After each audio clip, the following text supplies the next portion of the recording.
10년 동안 한국에 가지 않았었어요. 그래서 처음 한국에 10년 만에 가니까 너무 좋더라고요. 근데 놀란 게 많이 변했더라고요. 우리가 이 미국에서 살아가는 동안에 오랜만에 또 한국에 가게 되면 정말 많이 빨리빨리 모든 게 변하고 있구나 이런 걸 느끼게 됩니다. 정말 그래서 10년이면 강산이 변한다는 말이 괜히 나온 말이 아니구나 생각이 됩니다. 그런데 강산이 지금 39년이면 4번 변한 것이죠. 짧은 시간이 아니라 굉장히 긴 시간이고 우리 교회는 이제 세월을 넘어서 역사를 써가고 있는 시기입니다. 그래서 하나님께서 이렇게 인도하신 것을 생각할 때 참 오늘 감회가 새롭고 또 감사가 있습니다. 저는 우리 교회 창립 39주년을 맞이하여 2가지 마음을 갖게 되었고 또 여러분들과 같이 나누고 싶은데, 하나는 먼저 감사의 마음입니다. 감사의 마음. 에벤에셀이라고 하는 표현이 있죠. 하나님께서 여기까지 우리를 도우셨다. 미스바와 센 사이에 돌을 세우고 이스라엘 광야 40년 광야 생활 동안 하나님의 도우심과 인도하심을 기억하며 그들이 그 기념비를 세웠던 것이죠. 오늘 우리도 여러 가지 어려움이 왜 없었겠습니까? 39년 동안 여러 가지 또 굴곡도 있고 어려움도 있지만, 그러나 이렇게 여기까지 오게 하신 하나님, 우리가 예배를 드리는 이 자리까지 함께 하신 것은 모두 다 하나님의 은혜인 줄 믿습니다. 그래서 우리가 감사하는 것입니다. 하나님 감사합니다. 하나님의 은혜입니다. 다른 하나는 기대와 소망입니다. 기대와 소망. 지금까지 인도하신 하나님에 대한 감사의 마음을 갖고 또 한편으로는 앞으로에 대한 기대와 소망을 갖는 것입니다. 어제보다 더 좋은 내일을 꿈꾸라 라고 하는 것이죠. 하나님께서 우리에게 새로운 비전도 주시고 꿈도 주셔서 앞으로 더 아름다운 교회, 앞으로 더 은혜스러운 교회, 그런 교회를 이뤄갈 수 있는 그런 소망을 주시기를 원합니다. 그래서 우리가 이런 소망을 항상 꿈을 꾸고 소망을 바라봐야 되겠습니다. 교회는 하나님의 꿈입니다. 교회는 하나님의 꿈입니다. 또 교회는 이 세상의 소망이 되어야 됩니다. 그래서 저는 이 꿈을 이루기 위해서 우리가 오늘 이 말씀, 이 사도행전 11장에 나와 있는 이 안디옥 교회의 모습을 통해서 하나님이 주시는 그러한 풍성한 은혜를 함께 상고해 보기를 원합니다. 우리는 이 사도행전에 있는 모든 역사들을 보면서 어떤 생각이 드냐면, 참 하나님이 하시는 일들이 놀랍구나. 인간의 어떤 계획과 인간의 이성과 우리의 생각과 계획을 훨씬 넘어서는 하나님이 하시는 일들이 사도행전에 너무나 가득하더라고 하는 것이죠. 그래서 하나님이 하시는 일들을 볼 때에 우리는 놀라게 되고 감격하게 되고 은혜를 느끼게 됩니다. 하나님은 척박한 땅에도 씨앗이 자라게 하시는 하나님이십니다. 그 씨앗이 생명력이 있으면 아무리 땅이 척박한 땅이라 할지라도 하나님이 주신 그 생명력은 자란다라고 하는 것입니다. 오늘 이 안디옥 교회, 사도행전에 나와 있는 이 안디옥 교회는 이방인에 세워진 최초의 교회였습니다. 이방인으로 세워진 최초의 교회가 안디옥 교회입니다. 스데반 집사라고 하는 분이 계셨죠. 스데반 집사님이 복음을 전하다가 박해를 받고 순교를 하게 됐습니다. 그리고 나서 이제 본격적으로 믿는 사람들에 대한 박해가 일어나서 이제 교회가 박해 때문에 흩어지게 됐습니다. 그 흩어진 사람들이 다 어디로 갔을까요? 다 흩어져서 또 다른 지역으로 가게 됐는데, 여기에 이 19절에 그 내용이 나오고 있습니다. 원래 이 스데반의 일이라고 하는 것은 그 앞에 나와 있는 8장 2절에 나와 있는 자세한 내용이 나와 있는 내용입니다. 그런데 여기에 그때의 스데반의 일로 일어난 환난으로 말미암아 흩어진 자들이, 그렇게 돼 있죠. 이 핍박이 시작된 겁니다. 그리고 순교자도 나왔고 예수 믿는다는 이유 때문에 죽음을 당하는 그런 사람들도 생겨났습니다. 얼마나 믿는다는 것이 정말 목숨을 걸고 믿어야 되는 그런 상황이 됐습니다. 그러나 그런 순교가 있고 핍박이 있는다고 해서 기독교 역사가 멈춘 것은 아닙니다. 오히려 기독교의 역사는 순교자의 피로 흐른다라고 하는 말처럼 하나님의 그 구원의 역사는 핍박을 당할수록 순교자가 생겨날수록 더 흘러가고 더 계속해서 들불처럼 막 번지면서 하나님의 교회는 더욱 흥왕했습니다. 이것이 초대교회의 역사입니다. 흩어진 자들이 이제 그들의 신앙을 지키기 위해서 흩어졌는데 디아스포라죠. 디아스포라. 그리고 그 사람들이 간 곳이 여기에 나와 있는 지역이 나옵니다. 베니게, 구브로, 안디오까지 이르렀다 이렇게 표현되고 있습니다. 이 구브로라고 하는 데가 어디냐면 오늘날 여러분 이렇게 지중해 보시면은 사이프러스, 키프러스라고 하는 그 섬나라가 있죠. 그게 이제 구브로입니다. 거기까지도 간 거예요. 그 박해를 피해서. 또 한 무리들은 어디에 가냐면 안디옥이라고 하는 지역에 가게 됩니다. 그 안디옥이 지금 이스라엘의 그 위쪽에 있는 그런 지역을 말합니다. 성경에는 안디옥이 두 군데가 나옵니다. 비시디아 안디옥과 수리아 안디옥이 있으니까 두 가지가 혼동되면 안 됩니다. 사도 바울이 복음서를 쓰고 할 때 나왔던 그 안디옥 교회가 나오는데 그 안디옥은 비시디아 안디옥을 얘기하고 여기에 나와 있는 안디옥은 수리아 지역에 있는 안디옥을 말합니다. 그 안디옥까지 박해를 피해서 흩어진 자들이 무명의 그리스도인이죠. 그런 자들이 거기서 유대인에게만 복음을 전하다가 야 우리가 이렇게 은혜를 받았는데 유대인들에게만 전하면 되겠느냐? 믿지 않는 이방인들에게도 헬라 사람에게도 복음을 전했는데 그 사람들도 그 복음을 듣고 믿기 시작했어요. 그래서 세워진 교회가 이방인 최초의 교회 안디옥 교회가 생긴 것입니다. 그것이 오늘 내용이에요. 저는 이 모든 내용들을 생각해 볼 때에 참 하나님이 하시는 일들이 놀랍구나라고 하는 생각이 듭니다. 하나님의 나라와 이 복음의 씨앗은 가장 척박한 땅에 뿌려진다 할지라도 그것에서 아름다운 열매를 맺는다라고 하는 것입니다. 이 안디옥 교회가 나중에 이곳에서 이제 사역을 했던 바나바와 바울 두 분을 선교사로 파송하는 교회가 되었습니다. 그러니까 말하자면 안디옥 교회는 이방 선교의 전초 기지가 된 것이죠. 하나님이 이렇게 안디옥 교회를 크게 사용하셔서 이제는 유대인에게만 복음 전하는 것이 아니라 사도행전 1장 8절 말씀처럼 사마리아와 땅끝까지 이르러 온 땅에 하나님의 복음을 전하는 이 선교 사역에 가장 귀하게 쓰임받는 안디옥 교회가 되게 하셨다라고 하는 것입니다. 우리 교회도 생각해 보면은 이 땅에 1983년도 그 해는 바로 우리 교회가 설립이 된 그런 뜻깊은 해입니다. 39년 동안 많은 세월을 지나 저희 교회를 주님께서 인도하셨습니다.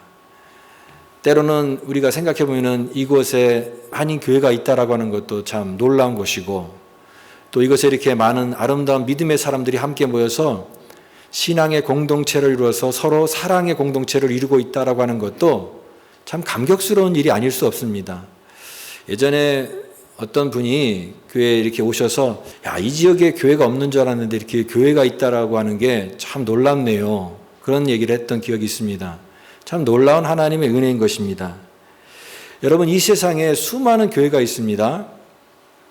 교회 어떤 교회는 아주 크고 강한 그런 교회도 있고 또 어떤 교회는 연약하고 작은 그런 교회도 있습니다. 많은 교회가 있지만 하나님 눈에는 한 교회뿐입니다. 모두 다 주님의 교회입니다. 하나님께서 크면 큰 대로 또 작으면 작은 대로 강하면 강한 대로 약하면 약한 대로 각자에게 사명을 주셔서 그 교회에 맞는 하나님의 일들을 하게 하십니다. 그래서 우리가 다른 어떤 비교의식을 버리고 하나님께서 우리에게 주신 우리의 부르심이 무엇인가, 내가 왜 오늘 이곳에 있고 또 우리 교회가 이 땅 가운데 이곳에서 해야 될 사명이 무엇인가를 깨달아서 그 하나님의 부르심에 합당하게 살아갈 때에 우리는 아름다운 교회가 될 줄 믿습니다.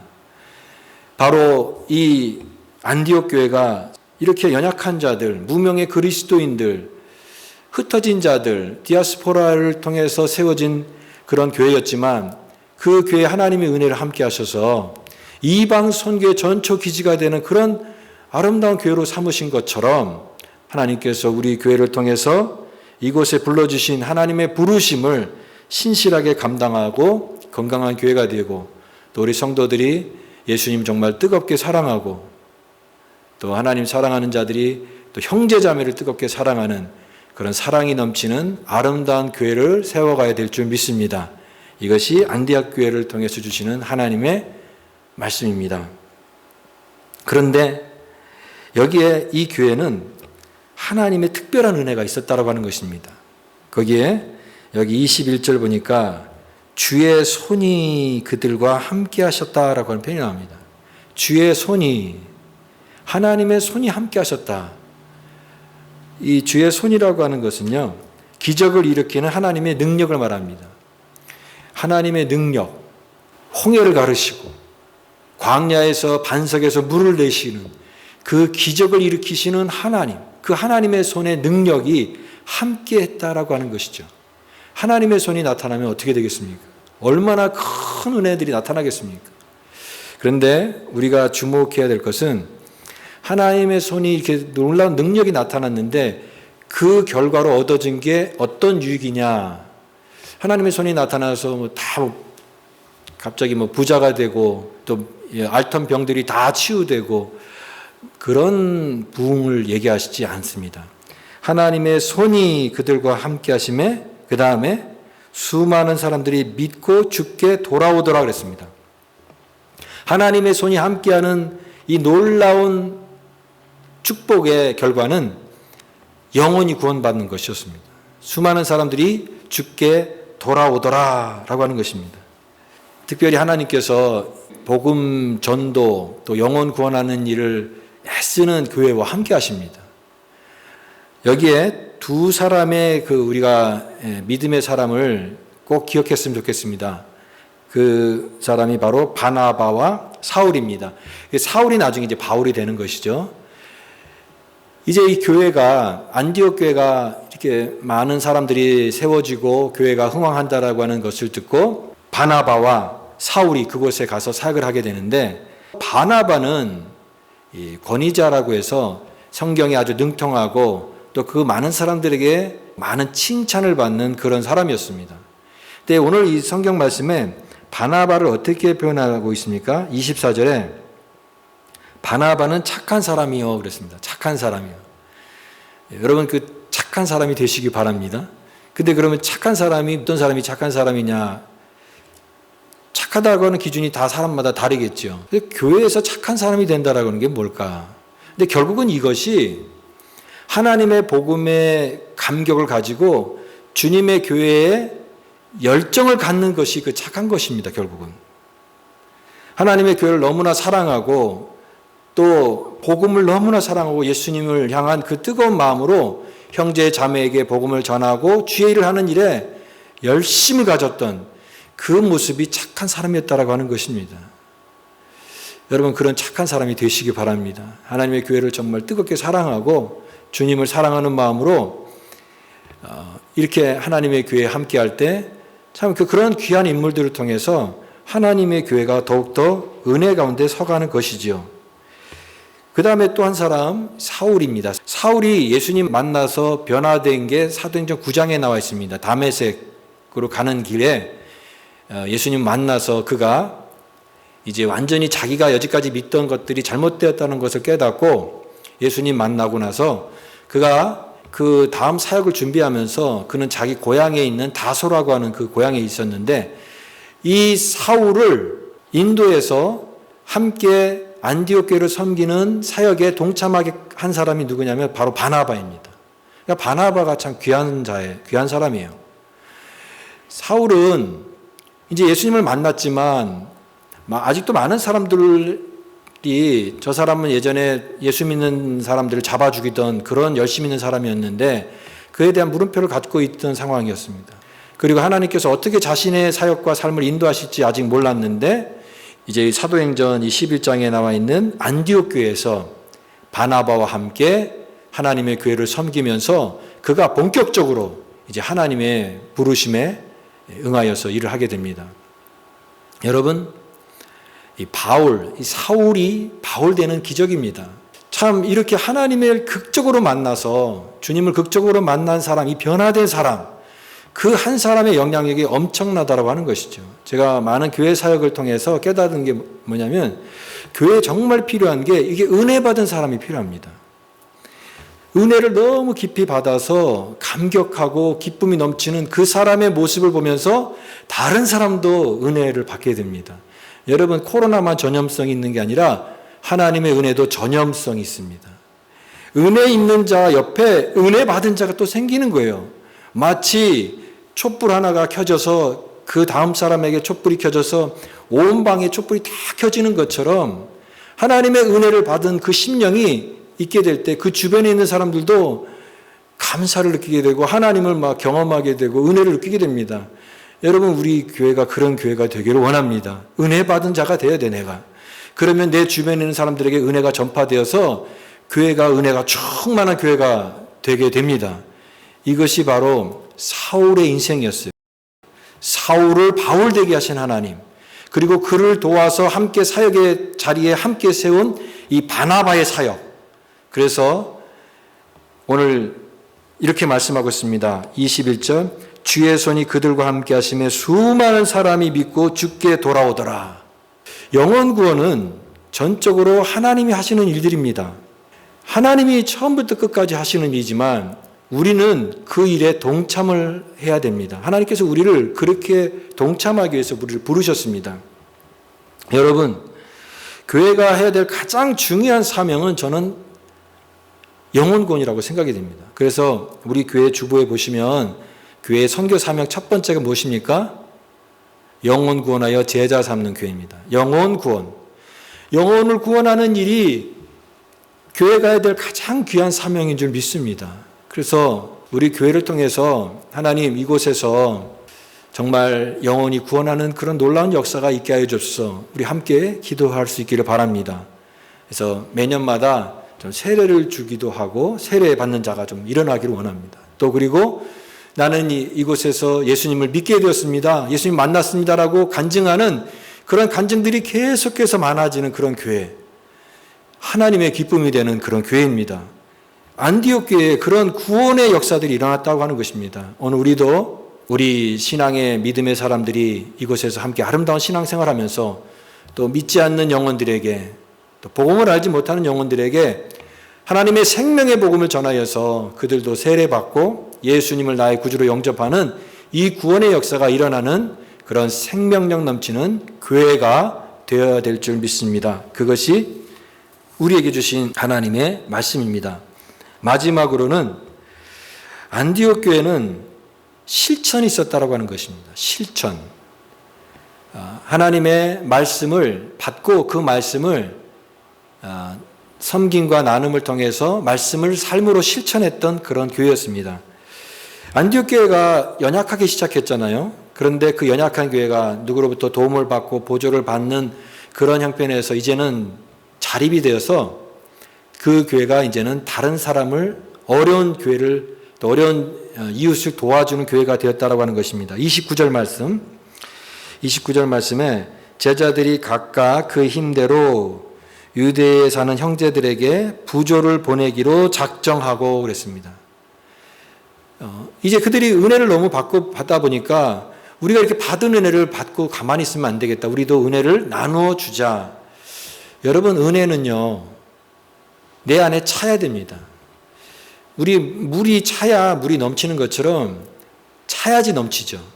내가 하나님의 은혜를 많이 받을 수 있으면 그러면 그것은 바로 바깥으로 흘러나가는 것입니다. 그것이 바로 섬김과 나눔, 그 사랑의 실천을 통해서 나타나는 것이죠. 우리가 형제를 사랑합니다, 자매를 사랑합니다 라고 하지만 그것이 말로만 한다면 어떻게 진정한, 하나님 원하시는 진정한 형제 사랑, 자매 사랑에 대한 실천이 되겠습니까? 기독교 신앙은 이론이 아니라 삶을 통해서 나타나는 매일매일의 실천이 되어야 되는 것이고, 그것이 우리의 삶 속에 매일의 생활로 굳어질 때 그것이 우리의 영성이 되는 것입니다. 바로 이 안디옥 교회는 사랑의 실천이 있었다라고 하는 것이죠. 저는 항상 마음속에 감동을 주는 그 내용이 한국에 있는 어떤 교회의 이야기입니다. 그 교회는 이렇게 나눔을 많이 실천하는 그런 교회였던 것 같아요. 그래서 1년 예산에 재정이 이제 쓰고 남으면 그 나머지를 이월하는 것이 아니라 다 나누는 거예요. 그냥 어떤 사람들과 나누냐면 가난한 사람들, 이웃에 소외된 사람들에게 다 나누는데, 예를 들면은 그 지역에 있는 독거 노인들이라든가 가난한 사람들에게 이제 교회 사람들이 다 함께 모여서 조를 나눠 가지고 나이 드신 권사님부터 주일학교 학생들까지 해서 쌀도 준비하고 또 먹을 것, 그 다음에 겨울에 또 필요한 어떤 생활 필수품 그런 것들을 다 보따리에 싸가지고 다 동네 방방 다니면서 그걸 다 나눠주는 거예요. 가가호호. 그러면 이게 받는 사람들이 얼마나 기뻐하는지 모른다라고 하는 거예요. 하루 종일 그 조별로 나눠서 그거를 다 나눠주고 와서 그것도 기도해주고 또 주님의 사랑을 전하고 그 물건을 또 전달할 때 이제 다 모든 성도들이 교회에 이제 저녁에 늦게 와서 모여 있는데 너무너무나 피곤하고 다리도 너무 아프고 몸도 너무나 피곤한데 다 얼굴들은 다 기쁨에 넘친 거예요. 피곤한 줄도 모르고. 그때 어떤 한 청년이 일어나서 자기가 간증하고 싶다고. 그 청년은 그날 처음 그 교회에 출석한 그 청년인데 그 청년이 그렇게 얘기하더랍니다. 저는 지금까지 내 일생에 살아오는 동안이 오늘만큼 감격스러운 날이 없습니다. 그러더래요. 내가 누군가에게 이렇게 다른 사람을 위해서 이렇게 열심히 일해본 적이 나는 한 번도 없었는데 오늘 나는 그래서 너무나 감격스럽습니다. 저는 오늘 이 교회의 교인이 되고 싶습니다. 저는 이 교회의 교인 된 것이 너무나 저에게는 감격과 영광입니다. 그러면서 갑자기 만세를 삼창하더래요. 만세, 만세, 만세. 근데 그 청년이 간증하는 그 내용을 듣는 모든 성도들의 눈에도 눈물이 글썽글썽하면서 말을 안 하지만 이렇게 말하는 거예요. 나도 그래, 나도 그래. 사랑의 나눔이 있는 곳에 하나님께서 함께 계시는 거죠. 사랑의 나눔이 있는 곳에 하나님께서 함께 계시도다. 프랑스의 떼제 공동체에 가면 그 찬양을 계속해요. 사랑의 나눔이 있는 곳에 하나님께서 계시도다. 우리가 이성적으로 뭔가 이렇게 계산적으로 이렇게 하면은 뭔가 반듯하고 깔끔할 수도 있지만 거기에는 감동이 없는 거죠. 그러나 내가 내 자신을 희생하면서 어떻게 보면 굉장히 미련해 보일 정도로 그렇게 헌신하고 수고하는 그런 삶을 통해서 거기에는 하나님의 감동이 있는 것입니다. 우리 예수님께서도 이 땅 가운데 오셔서 계산하시지 않으시고 이해관계 따지지 않으시고 자신의 삶을 다 우리를 위해서 십자가에 주지 않으셨습니까? 그래서 예수님의 삶이 감격 있고 감동이 있는 것입니다. 그리고 또한 우리도 그렇게 살아가야 될 줄 믿습니다. 사랑의 나눔이 있는 곳에 하나님께서 계시도다. 이 안디옥 교회가 자신들도 물론 어렵겠지만 더 어려운 형편을 향한 교회를 향해서 이웃을 향해서 하나님의 사랑을 실천하는 그런 교회였다라고 하는 것입니다. 오늘 우리도 여러분 주변에 있는 사람들에게 좀 어려운 사람들에게 인색한 그리스도인으로 사지 마시고 사랑의 나눔과 섬김, 그 내가 믿는 믿음을 말이 아닌 삶의 실천을 통해서 나타내는 그런 참된 그리스도인으로 사시길 간절히 바랍니다. 이제 그 안디옥 교회에 그리스도인이라는 이름이 처음 생겼습니다. 26절 말씀 한번 같이 마지막으로 읽겠습니다. 만남의 안디옥에 데리고 와서 둘이 교회에 1년간 모여 있어 큰 무리를 가르쳤고 제자들이 안디옥에서 비로소 그리스도인이라 일컬음을 받게 되었더라. 아멘. 그리스도인, 크리스찬. 여러분 우리가 크리스찬이죠? 크리스찬 아닙니까? 우리가 크리스찬이에요. 근데 어디서 생겼습니까? 그 이름이 안디옥 교회에서 생긴 거예요. 근데 여러분, 처음에는 이 안디옥 교회의 크리스찬 그리스도인이라고 하는 말이 약간 좋은 의미로 쓰인 게 아니라 비아냥되는 말로 쓴 것입니다. 그러니까 이 믿지 않는 사람들이 지나치게 그리스도를 믿는 일에 열심을 가진 이 안디옥 교회 사람들이 참 특이하다, 참 괴짜다 라고 하면서 별명을 붙여준 게 그리스도인, 오늘 우리 한국어로 따지면 예수쟁이 뭐 이런 뜻이에요. 예수 믿는 걸 너무 막 열심히 하니까 넌 예수쟁이야, 그런 얘기 하잖아요. 어떻게 보면은 그런 뉘앙스가 담겨 있는 말이지만, 그러나 그 말은 가장 아름답고 명예스러운 이름입니다.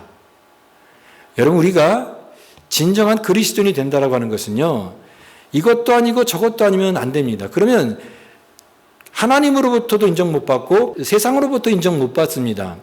어중간한 그리스도인, 무늬만 그리스도인이 되지 마십시오. 그런 사람들은 세상에서도 그냥 그럴듯하게 있었지만 하나님으로부터 인정받지 못하는 것이죠. 진정한 그리스도인은요, 그 호칭에 걸맞는 변화된 모습으로 살아간다면 여러분, 나중에는 결국은 이 이름이 얼마나 귀한 이름인가를 세상 사람들이 알게 되고 인정하게 될 것입니다. 왜냐하면 하나님께서 함께 하시기 때문에 그렇습니다. 그것이 아름다운 그리스도의 이름이에요. 얼마나 그 아름다운 그리스도의 이름입니까? 저는 이 그리스도의 이름을 자랑스러운 우리 교회가 되기를 원합니다. 여러분, 예수 믿는 것이 부끄러워하는 일이 되어서는 안 됩니다. 어떤 사람들은 사람들 가운데 있을 때 자기 예수 믿는 것을 이렇게 숨기려고 하는 사람이 있잖아요. 여러분, 예수 믿는다는 것은 그렇게 시시한 것입니까? 그렇지 않습니다. 숨기고 부끄러운 것이 아니라 예수 믿는 것은 인간이 할 수 있는 가장 위대한 일입니다. 우리가 이 땅에서 할 수 있는 가장 중요한 것은 예수 믿고 구원받는 것이 이 세상에서 더 귀한 것은 없습니다. 예수 그리스도의 이름을 믿는 것, 가장 아름다운 이름이고 가장 아름다운 하나님의 축복입니다. 우리가 이렇게 함께 예수님 믿는 자의 그런 삶으로서 참된 이 그리스도인의 이름에 합당한 그런 진실한 그리스도인으로 살아갈 수 있는 은혜를 우리 모두에게 주시기를 간절히 바랍니다. 오늘 하나님께서 이 안디옥 교회에 주신 그 놀라운 은혜가 있습니다. 마찬가지로 39년을 맞이하는 우리 피오리아 한인 장로교회 앞길에 하나님께서 이와 같은 풍성한 은혜를 주시기를 원합니다. 하나님, 내가 먼저 그런 은혜를 받게 하여 주옵소서. 우리 가정이 은혜를 받게 하시고 우리 자녀가 또 그런 복을 받게 하여 주셔서 정말 우리를 통하여 하나님의 놀라운 은혜가 많은 사람들에게 나타나는 그런 아름다운 교회가 되게 하여 주옵소서. 오늘 이 안디옥 교회에 주신 은혜가 우리 피오리아 한인 장로교회 또 우리 모든 믿음의 성도들 가정에 충만히 임하시기를 간절히 기도합니다.